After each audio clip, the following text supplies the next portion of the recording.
Dan Illman, Mike Beer taking a look at the feature race at Saratoga on Friday. It's the $100,000 Skidmore for 2-year-olds going 5.5 furlongs on the turf. It's a race you can play with a DRF Bets account. Sign up at drf.com/bet.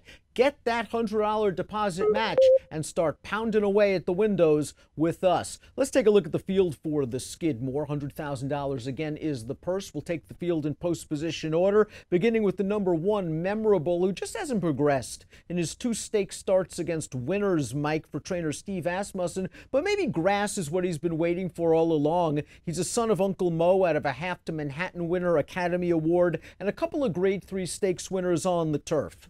Yeah, a lot of turf on the bottom of this pedigree, which I like. Listen, I liked his debut a lot. To me, he's done no running in the 2 stakes races on dirt since then. Maybe turf is what he's looking for, Dan. He's going to be a good price in this race. We're going to want to check out the Mike Welsh Clocker reports daily at Saratoga to see how these horses are working, especially horses trying the surface for the first time. It looks like Memorable might have gone in company with Pyron, an Asmussen-trained horse that ran pretty well in his first start on turf last week. The 2 is proven strategies for trainer Mark Casse. Before we get to proven strategies, let's look at the Memorable formulator fact for Asmussen. Past 4 years, 2-year-old dirt to turf, 31 to 44 days, almost 30% winners and a $3.19 ROI. As for proven strategies, the number 2, this horse stretched out for the first time most recently in a maiden race at Saratoga, and he broke running, and Tyler Gaffalione didn't want to make the lead. He took this horse in hand, and I don't think proven strategies liked being rated at all. He still was able to make the lead in the stretch, and then he understandably got tired. This horse is still a little green. He got a little rank when they did rate him in that race, but overall, that trip really worked out for him. As you say, he got to the lead in the stretch, and he was just kind of no match for the 1-2 finishers in there. Maybe turning back works for this horse. I can see it happening. The number 3 is Another Miracle. He's 7 to 5 on the morning line, probably based on the fact that he's by American Pharoah, and the American Pharaohs have been doing excellent on turf worldwide. This dam was a stakes winner on synth. The dam's a half to a stakes winner on synth, and this colt showed big speed on dirt last time out. Gary Contessa's stats with these kind of horses, though, kind of give you mixed feelings. Here's a formulator fact for Another Miracle. 4 for 124 going dirt to turf, but when they win their prices, $1.72 ROI. This horse could easily win. He's not my kind of horse at a short price. Right, he's not going to be a price either. So we'll see what happens. I can see him running pretty well in this race. As you say, the American Pharaohs are good turf horses. The dam was more of a synthetic horse. She was 0 for 9 on the grass, but she was stakes placed on turf, so she handled the surface.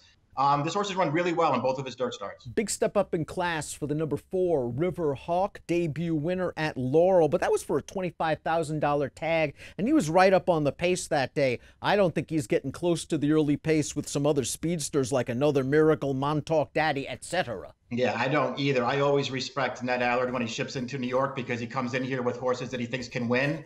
This horse really has to improve, though. Timeform US Pace Projector doesn't have him close to the lead. They got the 3 Another Miracle out there. They've got the 6 Montauk Daddy second. They got Frosted Rose back in last, which is no surprise because he came from next to last to win his maiden in a restricted race. That was one of those maiden auction races on August the 1st. He got a big pace setup that day. I like the fact that he was able to put him away in the stretch, but again, these are tougher horses and he might not get that setup. Yeah, I don't know. Maybe the race will set up for him, but I still think he's going to have to improve, Dan. I thought he made a pretty nice run last time, but it wasn't a strong field. I think he has to do a lot better than that.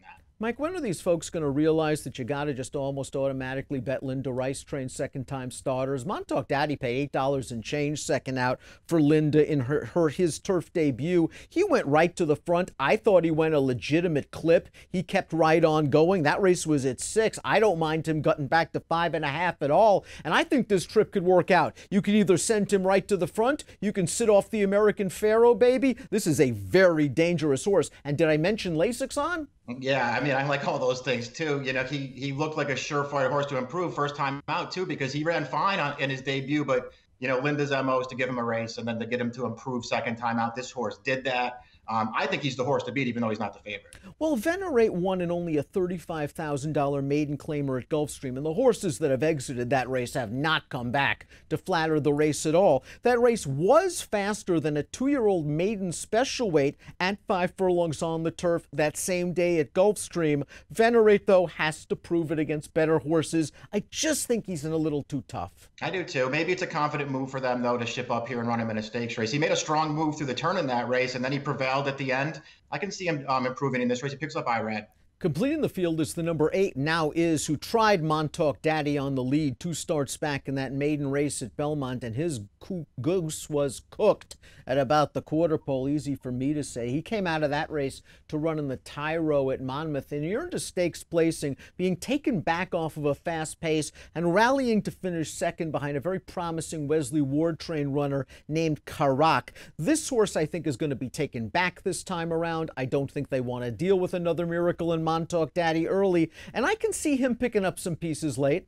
Yeah, I can see that too. I mean, they obviously think pretty highly of him, Dan, and they keep running him in tough spots. He's still a maiden, but he did run a better race last time. Let's take a look at our top selections for the Skidmore Stakes, the feature race at the Spa on Friday. You're going with Montauk Daddy. He's going to be on or near the lead and in prime contention when the field turns into the stretch. Yeah, I just like both of his races, Dan. I think this is a really good spot. To me, again, I feel like he's the horse to beat in here, even though he's not the morning line favorite. I like Memorable's turf pedigree. I like the fact that he's somewhat battle-tested. He's running a couple of stakes races. I'm curious to see what kind of trip he gets. I think that if the 3 and the 6 go out there, Memorable might be able to tuck in behind and work something out under Ricardo Santana. With this pedigree, I'll take a shot at 10-1, but I think Montauk Daddy is the horse to beat. I went 1-6-3-2. Give me numbers. 6-3-7. It's the Skidmore Stakes. It's the Friday feature at the Spa, and you can bet it with a DRF Bets account.